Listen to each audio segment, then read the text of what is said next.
They left the widow in the mud to die, but the Lakota scout pulled her back without a word. The wagons moved slowly across the wide stretch of land, their wooden wheels grinding against dirt that had turned heavy after days of rain. Clouds hung low in the sky, gray and heavy, making the world feel smaller and colder. The journey had already been long, and the people traveling together had grown tired of one another's habits, fears, and quiet complaints. Everyone wanted the same thing: a safe place to start again, but the road between hope and safety felt endless. Among the travelers was a widow who kept mostly to herself. She rode near the back of the wagon line, sitting straight even when her shoulders ached from the cold. Her clothes were worn but carefully mended, showing that she had learned to survive with little. Some of the others spoke to her politely when necessary, but most kept their distance. Loss followed her like a shadow, and people on the frontier often avoided what reminded them of grief. She had joined the group because traveling alone was too dangerous, yet she never truly felt part of them. Around the fires at night, laughter came easily for some, but she sat quietly, listening more than speaking. The wind carried the smell of damp earth and smoke, and she often watched the horizon instead of the faces around her. She missed the simple sounds of a settled home, a door closing gently, a kettle warming, the steady rhythm of everyday life. The journey had grown harder as the land changed. Grass gave way to muddy ground, and rivers ran stronger than expected. The wagons slowed, and temper shortened.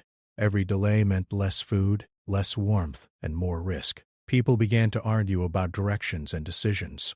Some blamed the weather. Others blamed bad luck. Slowly, without anyone saying it directly, blame began to settle on weaker members of the group, and the widow felt those silent looks fall on her more often. One morning, heavy rain fell without pause. The sky seemed determined to test them. The trail turned into thick mud that pulled at boots and trapped wagon wheels. Horses struggled, their breath rising like mist in the cold air. Everyone worked harder, pushing and pulling, shouting instructions that mixed together in confusion. The widow stepped down from her wagon to help steady a load that had shifted during the storm. She moved carefully, trying not to slip. Her hands were cold, but she worked without complaint. One of the men barked orders telling everyone to hurry before the ground became worse. Another argued that they should stop and wait for the rain to pass. Fear of being stranded pushed them forward anyway. As they crossed a narrow stretch near a shallow stream, the mud deepened suddenly. One wagon tilted, its wheels sinking deeper than expected.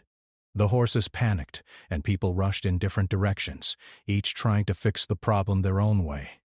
The widow moved closer to help hold a rope that someone had thrown across the wagon. Her boots slid beneath her, and before she could steady herself, the ground gave way. She fell forward into thick mud that swallowed her legs almost to the knees. Cold water seeped through her clothes. She tried to stand, but the mud held her tight like heavy hands pulling downward. Panic rose in her chest as she struggled to free herself. "Help me!" she called, her voice not loud but filled with urgency. For a moment a few people turned toward her, but another shout came from the wagon. The wheel had sunk deeper, and everyone focused on saving the supplies. Survival demanded choices, and fear made those choices harsh. The widow tried again, pushing her hands into the mud to lift herself, but every movement only made her sink more. Her breath came faster. The rain soaked her hair, making it cling to her face. She looked toward the group, hoping someone would come. One woman hesitated, stepping forward as if to help, but a man pulled her back, saying they could not risk more people getting trapped. Voices rose in disagreement. Someone said they would help once the wagon was free. Someone else argued they could not waste time.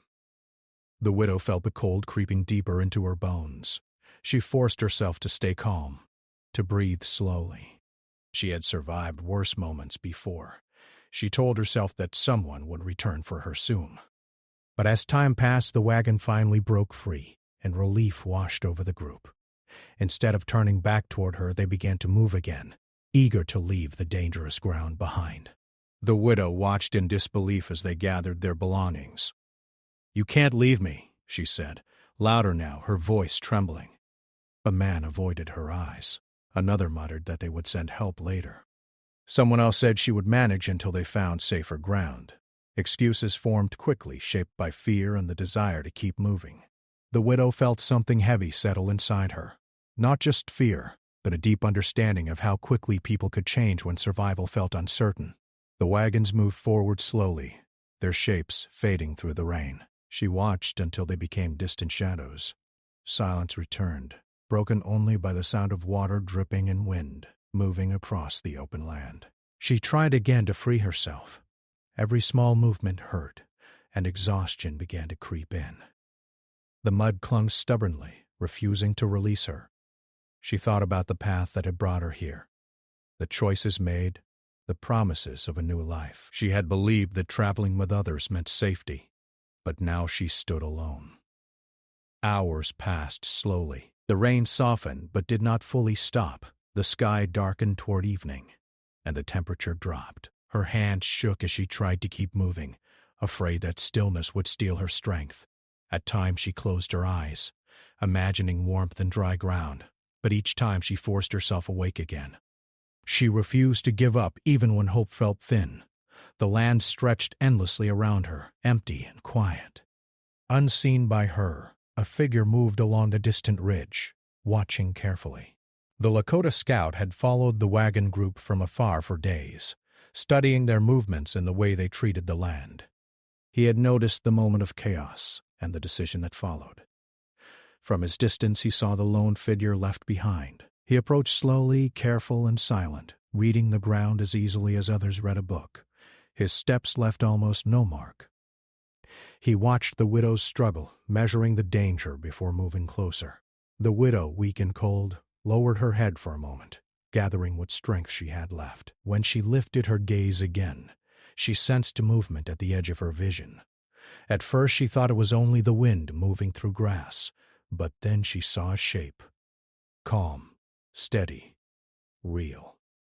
The Lakota scout stopped a short distance away, studying the situation with quiet focus.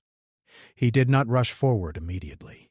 Instead, he looked at the mud, the water flow, and the safest path to approach. His presence felt grounded, as if he belonged to the land itself. The widow's heart beat faster. She did not know who he was or what he wanted, but she knew one thing clearly. She was no longer alone. He stepped closer, his movements careful and precise. Without speaking, he began to assess how to free her safely. The fading light of evening touched his silhouette, and the sound of the wind softened around them, as if the world itself paused to watch what would happen next. The stranger moved closer without making sudden sounds. His steps were slow and careful, testing the ground before placing his weight down.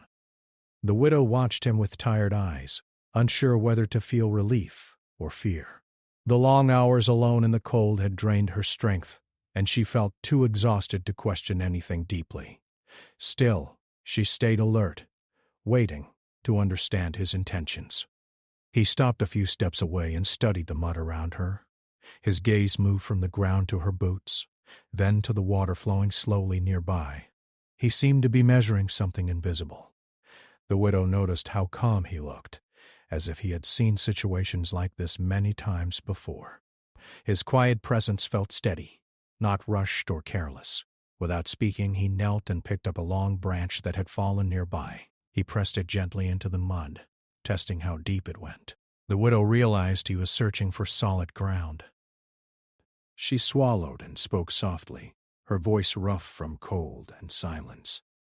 "I tried to get out," she said, unsure if he would understand her words. He glanced at her, offering a small nod, then returned to his work.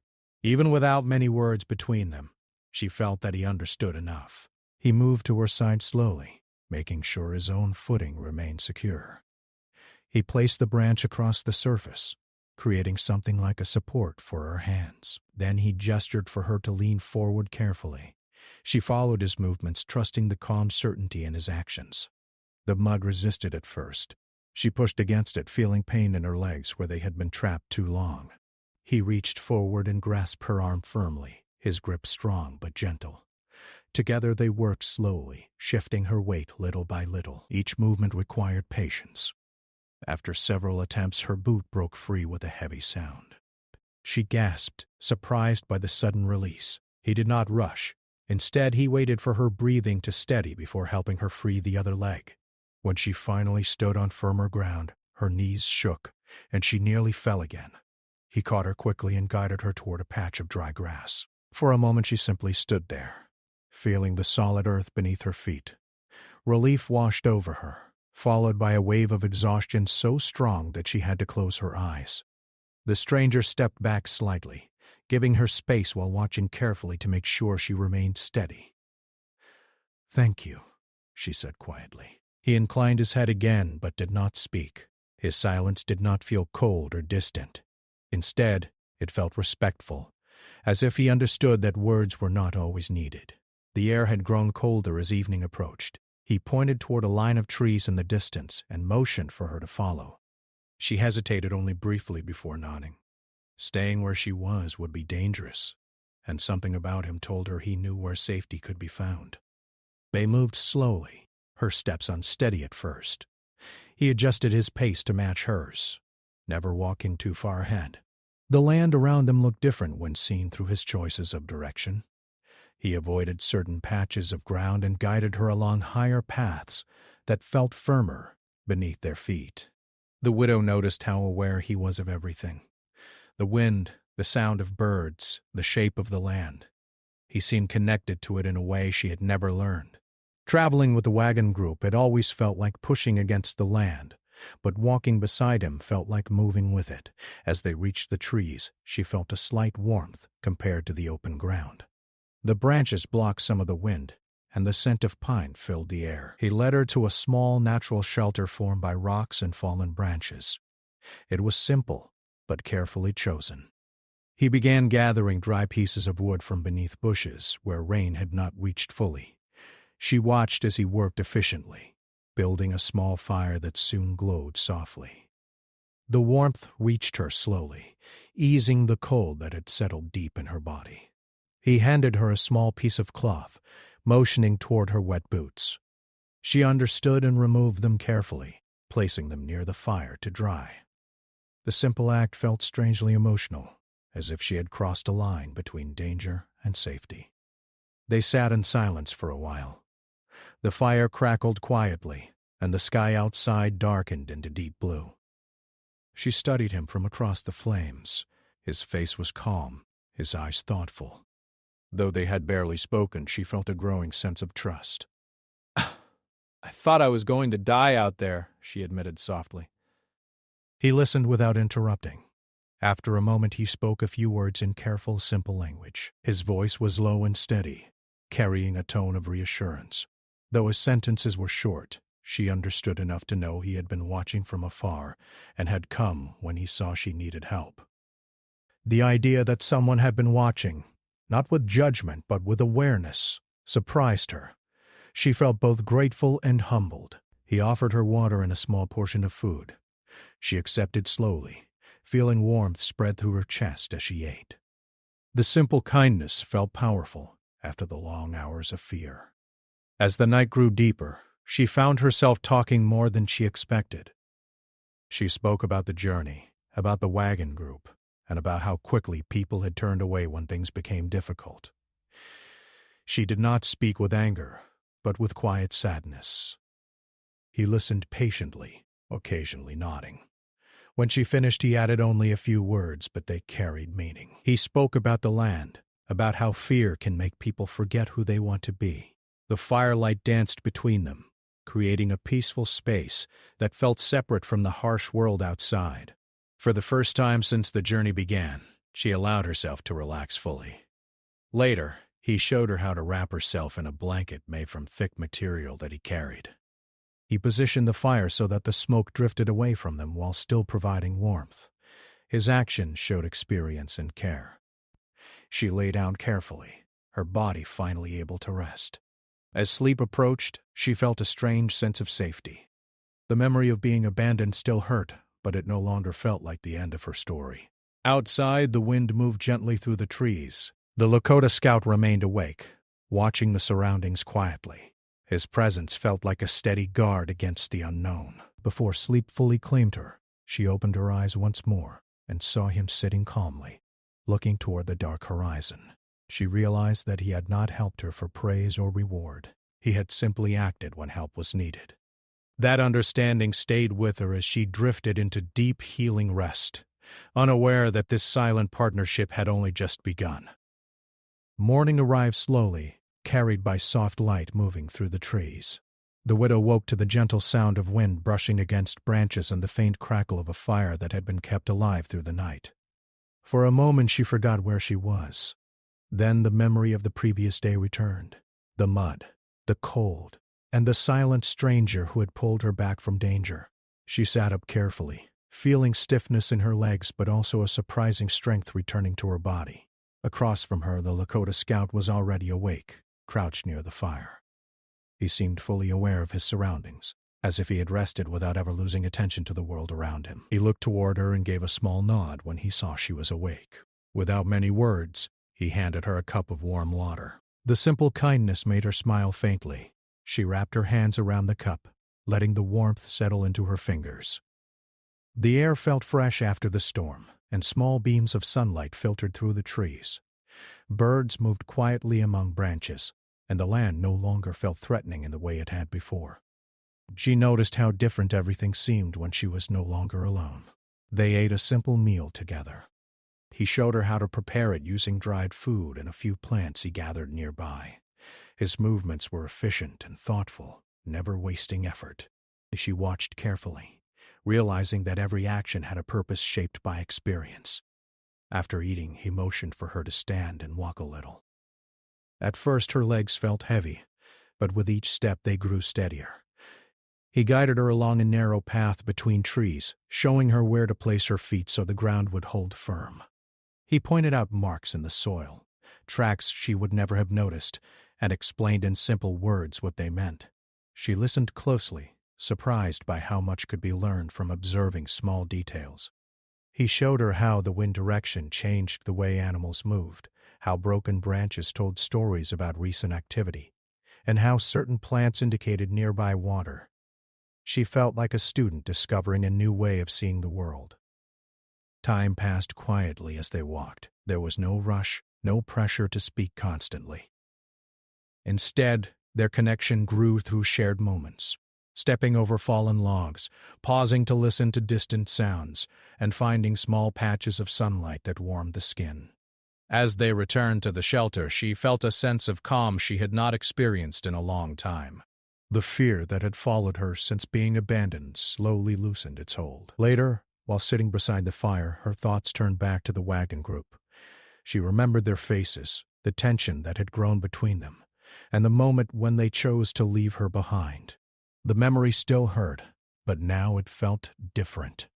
Less like a wound, and more like something she could look at clearly. "They kept going," she said quietly, unsure why she felt the need to speak it aloud. The scout listened, then nodded slightly. He seemed to understand without needing many explanations. She stared into the fire, thinking about whether they were safe. Despite what had happened, she did not wish harm on them. She wondered if they had found better ground or if the land had grown more difficult for them without guidance. The scout stood suddenly, his attention shifting towards something beyond the trees. He walked a few steps away, studying the ground carefully. She followed at a distance, watching as he examined faint tracks left by wagons. "They passed here," she said softly, recognizing the signs. He nodded again, confirming her thought. His expression remained calm, but she sensed that he understood the risks the group faced. Without someone who knew the land well, they might struggle to find safe routes. The widow felt a conflict growing inside her. Part of her wanted to forget them completely and continue forward with this new chance at survival. Another part of her felt responsible, unable to ignore the possibility that they might be in danger. She stayed silent for a long time, wrestling with her thoughts. The scout did not rush her decision. Instead, he returned to preparing their small camp, allowing her the space to think. As the day moved forward, he continued teaching her practical skills. He showed her how to gather dry wood even after rain, how to build a small fire that used little fuel, and how to read the sky for signs of changing weather. She practiced under his guidance, gaining confidence with each attempt. The learning gave her a sense of purpose. She was no longer just someone waiting to be rescued. She was becoming someone capable of caring for herself. In the afternoon, they climbed a small ridge that overlooked the land below. From there, she could see far into the distance. The wide horizon reminded her how small their journey was compared to the vast world around them. The scout pointed toward a faint trail far away. She followed his gesture and realized it was likely the path taken by the wagon group. The sight stirred something deep inside her. "They might need help," she said quietly, more to herself than to him. He watched her carefully, as if weighing her words. Then he sat down on a nearby rock, waiting. She understood that the choice belonged to her. He would guide, but he would not decide for her. Memories came back, moments of shared laughter around the fire, small acts of kindness that had existed before fear took over. She realized that people were not only their worst decisions. Fear had changed them, just as hardship had changed her. "I don't know if I can forgive them," she admitted, her voice barely above a whisper, "but I don't want them to suffer." The scout's eyes softened slightly. He said a few words about the path of the heart being different from the path of anger. His words were simple, but carried weight. They returned to camp as the sun began to lower. She felt both stronger and more uncertain than before. Helping the wagon group might bring pain, but ignoring them felt impossible. That evening she practiced building the fire herself. He watched quietly, offering guidance only when needed. When she succeeded, a small smile crossed her face and he nodded in approval. The firelight grew brighter as darkness settled. She realized that the person who had been trapped in the mud felt far away now. In her place stood someone learning to stand on her own. Before sleeping, she looked toward the distant trail once more. The decision forming in her heart felt clear, even if it was difficult. Tomorrow, she would speak about returning to follow the wagon group, not because she had forgotten what happened, but because she had become someone who chose compassion over bitterness. As she lay down to rest, the sound of the wind moving through trees felt like a quiet promise. The journey ahead would not be easy, but she no longer faced it alone, and she no longer felt powerless. The next morning came with a cool breeze that carried the scent of damp earth and pine. The widow woke early, her thoughts already turning toward the decision she had made during the night. She sat quietly for a moment, watching the light move slowly across the ground. The small fire had burned low, leaving only warm embers glowing beneath soft ash. The Lakota scout was already awake, preparing a simple meal. He looked at her briefly, as if he already understood what she wanted to say. She hesitated for only a moment before speaking. "I want to go back," she said softly. "I think they may need help." He listened without interrupting. After a pause, he nodded slowly. There was no judgment in his expression, only acceptance. He gathered his things with calm movements, as if this choice had always been a possible path. They left the shelter soon after, following the faint trail that led toward where the wagon group had traveled. The scout moved with quiet confidence, reading signs in the ground that she would have missed completely.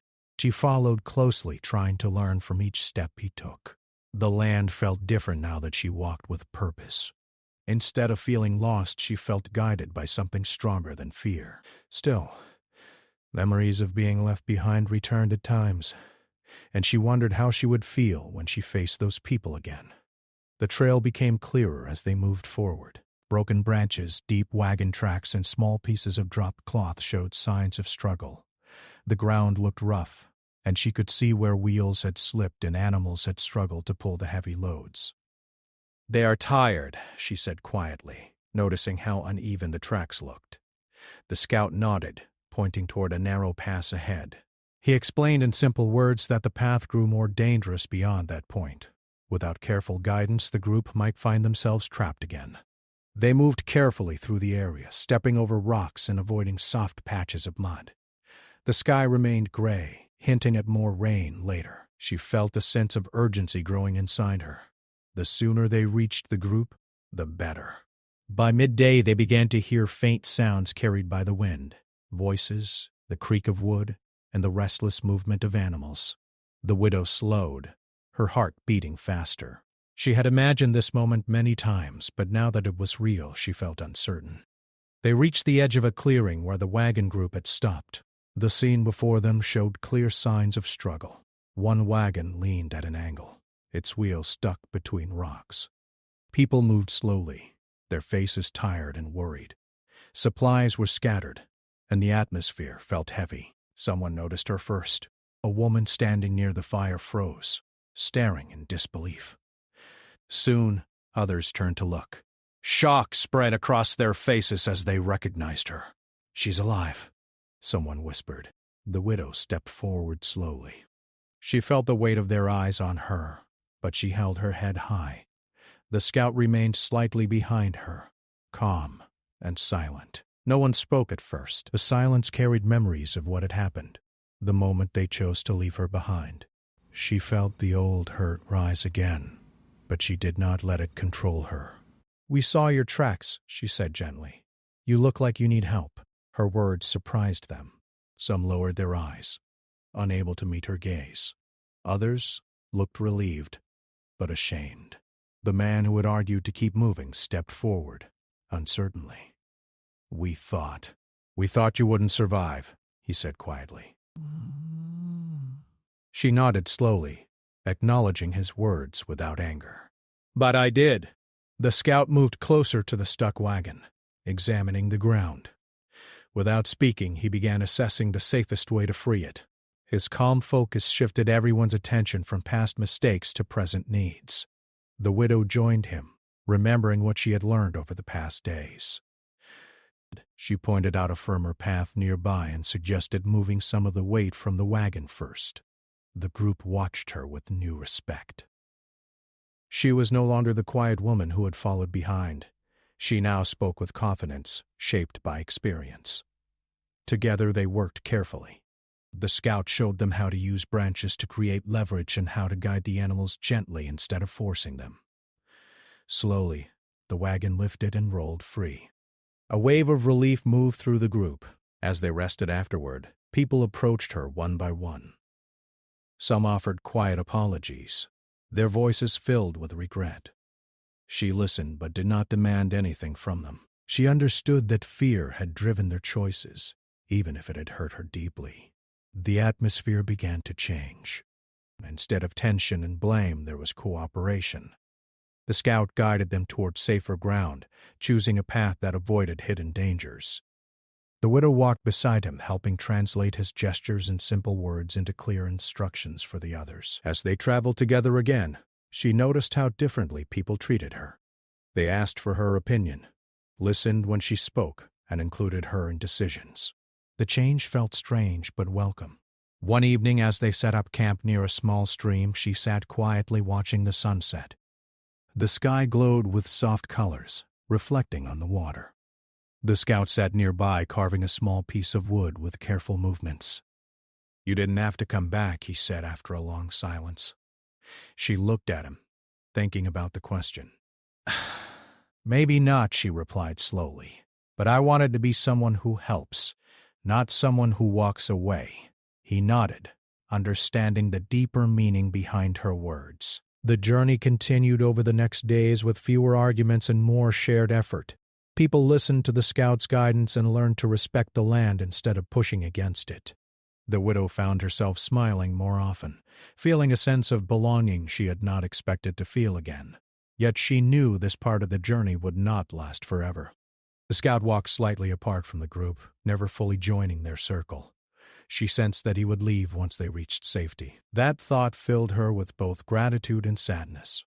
His quiet presence had changed her life, showing her a strength she had not known she possessed. As the group moved toward safer territory, the widow walked at the front beside him. The land ahead looked brighter, and the path felt steady beneath her feet. She realized that forgiveness had not erased what happened, but it had freed her from carrying its weight. She had chosen compassion, and that choice had transformed not only her but everyone around her. The journey was not yet finished, but for the first time she felt certain that they were moving toward something better, together. The journey continued slowly as the group followed the safer path shown by the Lakota scout. The land began to change around them. The deep mud that had caused so much trouble was replaced by firmer ground, and the air felt lighter as if the world itself was giving them another chance. People walked with more confidence now, and the tension that once filled every step had softened into quiet cooperation. The widow moved among them with a calm strength that surprised even herself. Only days earlier she had been struggling alone, uncertain if she would survive. Now she walked beside others as someone they listened to and trusted. When small problems appeared, she helped guide decisions without raising her voice. Her words were steady and thoughtful, shaped by everything she had learned since being rescued. The scout remained quiet, walking slightly apart, as he always had. He watched the land carefully, reading signs that most people still could not see. Sometimes he pointed toward a distant hill or adjusted their direction by only a few steps, and each small change made the path smoother. The group had learned to follow his guidance without question, grateful for his knowledge. As they traveled, people began to share stories again around the evening fires. Laughter returned slowly, cautious at first but growing stronger with each passing night. The widow noticed how different the group felt compared to before. Hardship had humbled them. They worked together more willingly and listened more carefully to one another. One evening, a young boy approached her while she sat near the fire. He looked shy but curious. "Were you really stuck in the mud all night?" he asked quietly. She smiled gently. "For a long time," she answered, "but someone helped me when I needed it most." The boy glanced toward the scout, who sat at the edge of the camp. "He doesn't talk much," the boy said. No, she replied softly. "But sometimes kindness does not need many words." The boy nodded, thinking about that before running back to his family. As days passed, the land became more welcoming. They found clean water more often, and the trail opened into wide fields where wagons moved easily. The group's mood lifted, and hope began to replace fear. The widow felt a quiet joy watching people help each other without being asked.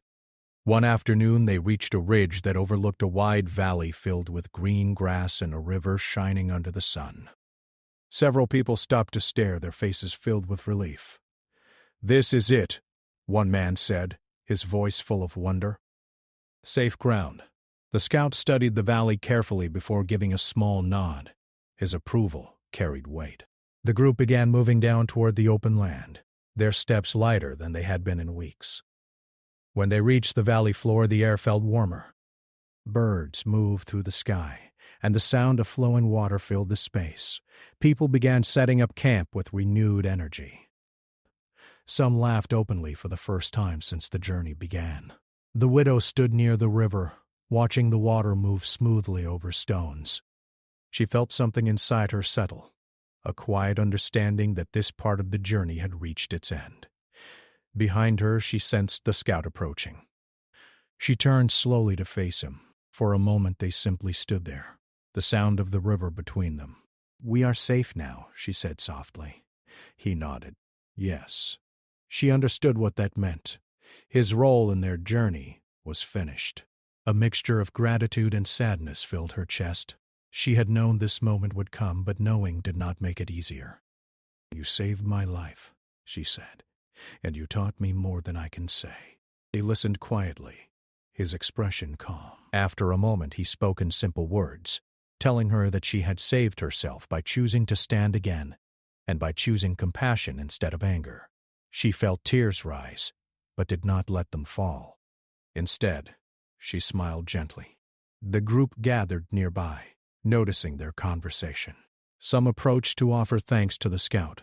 They spoke respectfully, acknowledging the guidance that had brought them to safety. He accepted their words with quiet humility, never seeking attention. As the sun began to lower, he prepared to leave. He gathered his few belongings and looked once more at the camp. The widow walked beside him as he moved towards the edge of the valley. "Will we see you again?" she asked. He paused, considering the question. "The land is wide," he said softly. "Paths cross when they must." She nodded, understanding that his journey followed a different rhythm. They stood together in silence for a moment, sharing a quiet understanding that did not need many words. The wind moved gently through the grass, carrying the sound of distant laughter from the camp. Before leaving, he placed a small carved piece of wood in her hand, a simple shape, smooth and carefully made. She held it carefully, feeling its weight. "For remembering," he said. She closed her fingers around it, grateful beyond words. Then he turned and walked away, his steps steady and unhurried. She watched until his figure became smaller against the horizon, blending with the land as if he had always belonged to it. When she returned to the camp, people welcomed her with warmth. They spoke of building new homes, planting fields, and creating a future that felt stable. She listened, feeling both part of the group and changed in a way that set her apart. That evening, as the sky filled with soft colors, she sat by the fire and reflected on everything that had happened. The memory of being left behind still existed, but it no longer defined her. Instead, she felt strong, capable, and connected to something deeper. She had learned that strength was not loud or forceful. Sometimes it was quiet, like the steady presence of someone who helped without expecting reward. Sometimes it was choosing to return and help those who had failed her. The next morning she walked through the valley alone for a short while, feeling the ground firm beneath her feet. The future felt open, full of possibilities she had never imagined. When she returned, she joined the others in building the first signs of a new beginning. Laughter mixed with hard work, and hope grew with every small step forward. The journey that had started with loss and hardship ended with renewal. The widow was no longer defined by what she had lost, but by what she had chosen: kindness, courage, and the strength to rise again. And though the scout had disappeared into the wide land, his quiet influence remained with her, guiding her steps long after he was gone.